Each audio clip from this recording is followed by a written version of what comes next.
Margot, ¿nos tienes también un mensaje? Tengo muy importante? una pregunta. ¿Ustedes saben cuántas familias en Chile no tienen casa propia? No, Según el Ministerio de Vivienda y Urbanismo, son 650.000 familias las que en Chile no tienen casa propia.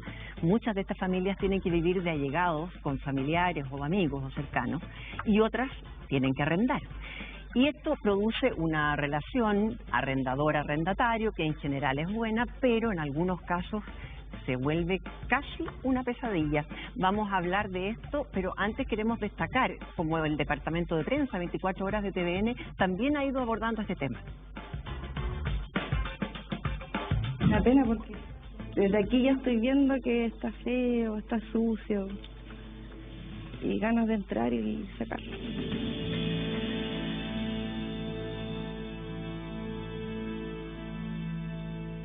Tengo un arrendatario moroso, problemático, malvividor, que no quiere irse de la casa ni tampoco ha pagado arriendo. Posiblemente ya está unos 6, 10 días me estoy viendo ya. Oye, ¿quién es esa persona que acaba de entrar?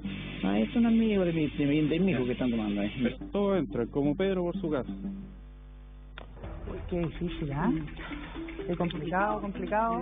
Puede ser una verdadera pesadilla tratar de sacar un arrendador que no ha pagado, que además muchas veces también debe los gastos comunes, no ha pagado las cuentas de servicios o incluso ha destruido la casa, la tiene en mal estado. Es un tema que queremos abordar hoy y se encuentra con nosotros Ricardo Ibáñez, quien nos va a contar qué se puede hacer en un caso como este. ¿Cómo estás? Muy bien, ¿y usted? Muy bien. Muy bien, ¿y tú? La otra vez ya me dijo que no la Sí, que pues, no la tratara usted, que la tuteara. tienes que tutearme, por supuesto. Estamos las cuatro bien acá.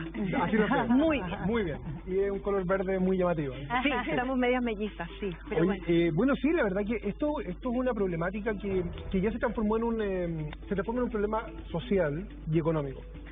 Ya no estamos hablando de la época de don Ramón y el señor Barriga, ¿no es cierto?, donde la persona que arrendaba era una persona que tenía mucho dinero y que era propietaria de muchas propiedades. Hoy día nosotros hablamos de que ha habido un consumo exacerbado por propiedades, donde jóvenes profesionales han tenido acceso a financiamiento, una época dorada del movimiento inmobiliario en Chile, el 2014, 2016, donde tú con tenías 100% de financiamiento y podías comprarte un departamento, una pequeña propiedad. Entonces hubo mucho profesional joven que se endeudó, ocupó su capacidad de crédito y arrendó sus propiedades. Hasta ahí todo bien, como señalabas tú, Margot, mientras esta relación funciona bien, no hay ningún problema. Gana el arrendatario, que puede pagar un arriendo, gana el arrendador, que con el precio del arriendo paga el dividendo.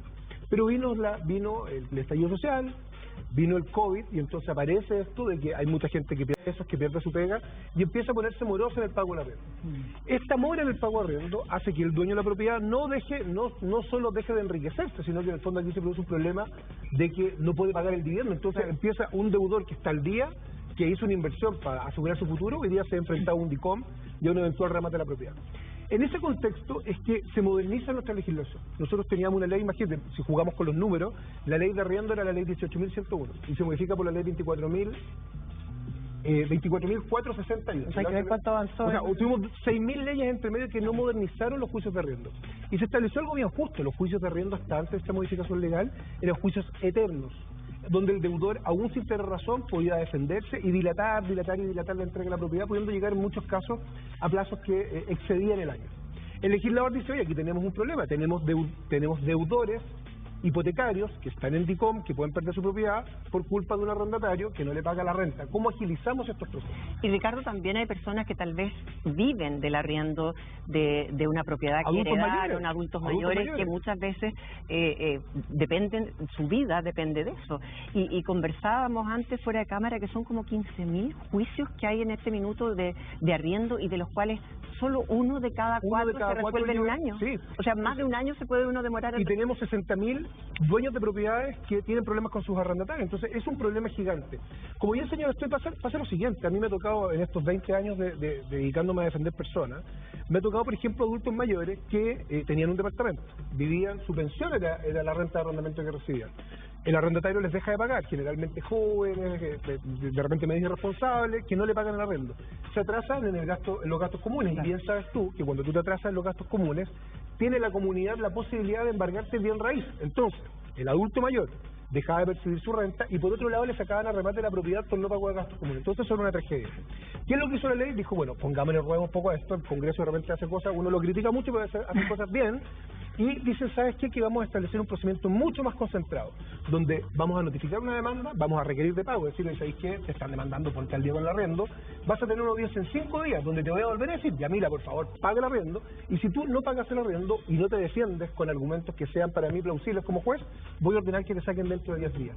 Entonces, técnicamente, tenemos un procedimiento que si funcionara como la ley dice, que también sabemos que una cosa es lo que dice el papel, otra cosa es lo que pasa en la práctica, podríamos tener un proceso que en 30 días tuviese un arrendatario afuera. Oye, Ricardo, Muy buena noticia. Esta ley denominada Devuélveme la casa, ¿no es cierto? ¿Cuánta morosidad tiene que acumularse o cuánto tengo que acreditar yo para poder empezar este trámite? Bueno, establece también una modalidad al respecto que igual es una nueva, establece solamente la mora de un periodo de arrendo. En consecuencia, si tú dices, tengo que tener la mora de un mes y en el papel me demoro 30 días, no me quites mi demanda. Perdón, te quería molestar. Y en estos 30 días puedo sacar al arrendatario, en el fondo acumularías una mora de 2 meses. Entonces cuando me preguntan, arrendadores, me dicen, Ricardo, ya que se modificó la ley, ¿qué resguardo puedo tomar para que esto no me suceda? Dado que hay un exceso de demanda por propiedades en arriendo, puede resultar hoy día un buen consejo, pensando en que tengo que tener un mes de mora para demandar y que el proceso me puede durar 30 días, tratar de ser precavido pidiendo 2 meses de garantía. Ricardo, una consulta ¿Se puede pedir 2 meses de garantía? Perdón. Sí, principio de la libertad contractual, todo contrato legalmente celebrado es ley para las partes. Así que yo te digo, ¿sabes qué? Elena, ¿tú me quieres arrendar la propiedad? Ningún problema, yo te la arrendo en este precio que fijamos, pero yo te exijo 2 o 3 meses de garantía. Créeme que han cambiado los hábitos de consumo en materia de arrendamiento. Antes de todo este periodo inflacionario, que lo señalamos la semana pasada cuando me invitaron, que la inflación finalmente castiga, hace pobre al más pobre y rico al más rico. De hecho, me dio mucha lata ver el titular de ayer, 18, ¿cuándo fue 18 de octubre? Ayer. Que hablaba de que las bancas había duplicado su utilidad producto del alza del UF. Y tú decís, bueno, claro, hay algunos que ganan, pero la gente más pobre se empobrece con la UF. Entonces, ¿qué te está diciendo? Los arriendos comerciales antes se fijaban en UF. Entonces tú eres comerciante, tenías una empresa y arrendabas un galpón. ¿Cuánto era el precio de arriendo? 50 UF, 100 UF. Hoy día ha mutado en más de 3 veces, un 300% ha crecido las propiedades habitacionales que se arriendan en UF. Entonces, ¿cuál es mi objeción frente a eso? Ok, tú me estás cobrando un arriendo en UF, pero la mayoría de nosotros, los camarógrafos, los sonistas, no ganamos en UF, ganamos en pesos. En consecuencia, tenemos un arriendo que nos sube todos los meses y un ingreso que permanece fijo.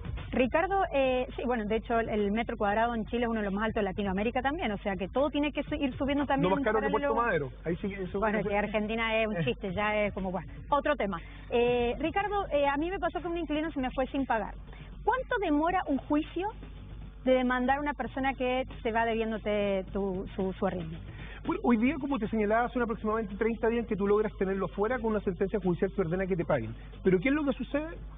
Que como los chilenos somos para todos medios desordenados y todos lo hacemos como a lo compadre y no somos muy de resguardarnos porque no nos gusta tomar seguro, no nos gusta pagar un abogado, no tomamos los suficientes resguardos de, por ejemplo, pedir avales. A mí me ha tocado ver corredores de propiedades que son muy diligentes, que inclusive te dicen, ok, quiere que arrende un local comercial, no hay problema, pero déjeme en garantía, constituyamos una prenda sobre un vehículo, constituyamos una hipoteca sobre una propiedad en el caso de propiedades comerciales. Y en el caso de los arriendos a personas naturales, hoy día yo creo que eso se puede aminorar el riesgo con la figura de los avales. Yo te digo, ok, ya mira, yo no te conozco mucho, así es que yo te voy a arrendar, pero sabes que a mí me da mucha seguridad que tus 3 compañeras de trabajo, de panel, ellas avalen el contrato. Pueden ser varios avales. Donde ayuda, sí, pueden haber, por supuesto.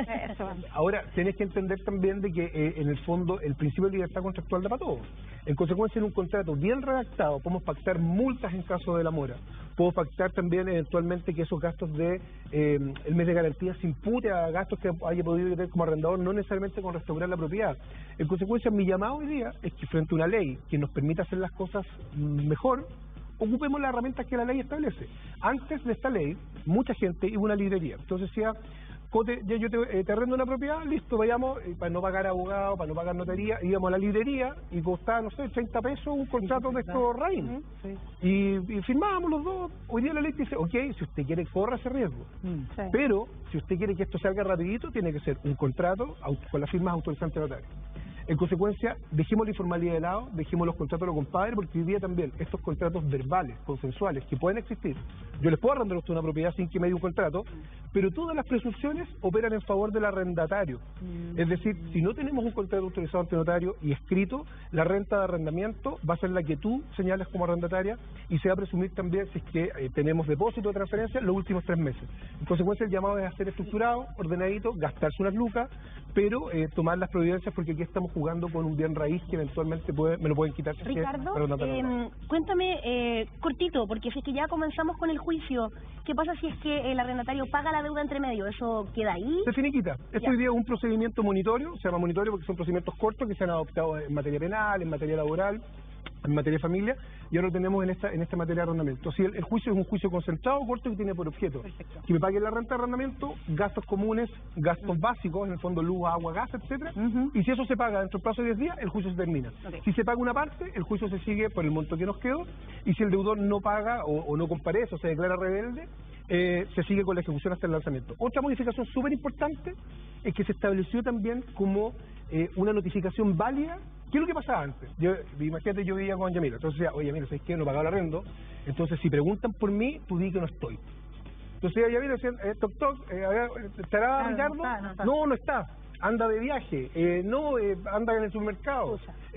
Hoy día la ley dice, puedo notificar válidamente a cualquier persona mayor de edad que esté en el domicilio. Hay mucha gente que seguro tiene muchas dudas y es por eso que está Nico en la calle. Nico Gutiérrez, a ver, cuéntanos qué nos dicen, a ver si es que tienen alguna pregunta que Ricardo pueda responder.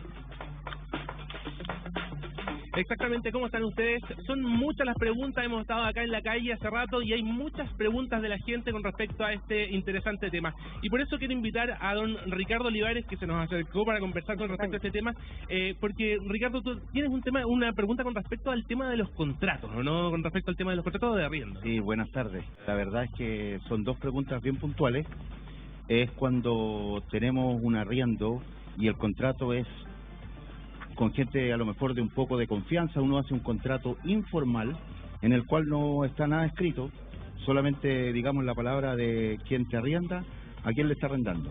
Claro, ¿qué pasa en ese caso? Claro, qué es lo que sucede ahí, qué requisitos tienen que haber para poder demostrar, digamos, para entablar un juicio, no sé, alguna disputa ahí que pueda haber y el profesional en el estudio pueda a lo mejor responder esa pregunta. Ahí está planteada la pregunta. Muchas gracias, Nico. Contanos, Ricardo. Cuando el contrato es consensual, puede ser consensual, o sea, no necesariamente tiene que ser por escrito. El contrato inclusive tú lo puedes hacer por escritura pública, incluirlo en el conservador. O sea, el contrato puede ser consensual, puede ser un instrumento privado que firmemos a los compadres, puede ser un instrumento privado que firmemos a notario, puede ser protocolizado el contrato, puede ser por escritura pública, puede ser por escritura pública, inscrito al margen de la inscripción del conservador. O sea, puede tener varias modalidades. Basta hoy día, la ley dice, con que sea un instrumento privado con la firma autorizada ante notario. Si es consensual, el único problema es que la renta de arrendamiento va a ser la que diga el arrendatario. Imagínate, no, sabes que yo la arrendo la propiedad en 10 lucas, de ahí nadie te saca, la presunción es a favor de él. O bien va a ser la de si es que tú me depositas a mí, el promedio de los últimos 3 meses. En consecuencia, es conveniente que el contrato sea por escrito. Otra modificación que establece la ley, que hace extensivo este procedimiento a los comodatos precarios y al precario. Tú me vas a decir, Ricardo, que ese plato de comida, ¿dónde lo venden? No, el comodato precario es la situación, yo voy a decir es cuando, pero mi profesor de civil, si me escuchara me rotaría. ¿Es cuándo? El comodato precario es la situación en que tú, por un contrato, le entregas a otra persona una propiedad para que la use gratuitamente. ¿Qué es la situación que se casó mi hija, se casó mal, y yo le digo, ¿sabe qué, mijita, no se preocupe, yo le voy a entregar un departamento para que usted vaya con su marido? Comodato precario. A un hermano, a un hijo, etcétera. ¿Qué es lo que es el precario? Es cuando ocupan una propiedad mía sin consentimiento o por mera tolerancia mía, que es el caso, por ejemplo, de un ocupa. Este procedimiento rápido también sirve para las propiedades que se toman, en el fondo donde podemos lograr desalojos rápidos, situaciones que son súper injustas, ilegales y arbitrarias en contra de un legítimo dueño. Una pregunta cortita. Las que tú quieras. ¿También se puede restituir la propiedad al arrendador no existiendo una moratoria, morosidad, pero sí cuando el dueño ve que su casa o su departamento está siendo mal cuidado, son destruidos? Aquí la ley dice que tú puedes solicitar como medida precautoria la entrega anticipada antes de que termine el juicio, si es que la propiedad está destruida parcialmente, o bien si es que la están dejando inservible para el uso que ella tiene. Si en el fondo el arrendatario te toca un arrendatario que te paga, pero que la propiedad la tiene para la escoba, tú puedes pedir al juez con antecedentes fundados que te la entreguen anticipadamente Y el juez te puede decir, ok, Margot, yo tengo ningún problema, pero usted eventualmente deje una caución, una garantía, en la eventualidad que yo no logre que usted acreditar que usted tuvo la razón. Pero hoy día la ley también se pone en supuesto. Se pone en supuesto de arrendatarios que no obstante estar al día del pago de la renta, destruyen la propiedad restándole valor, restándole plusvalía. Ricardo, muchas gracias. Cuando ustedes Realmente, quieran. como siempre, muy Te ganaste valiosa. cuaderno TVN, te lo ganaste. Muchas gracias. Sos maestro. Está el ojo que está en su apunte. Yo aquí no sé qué puedo leer. Ahora hay que volver, Ricardo, porque tuvimos muchas preguntas también con nuestro hashtag Hoy se habla TVN, así que gracias. Muchas gracias a ustedes, cuando quieran. Gracias. Oye,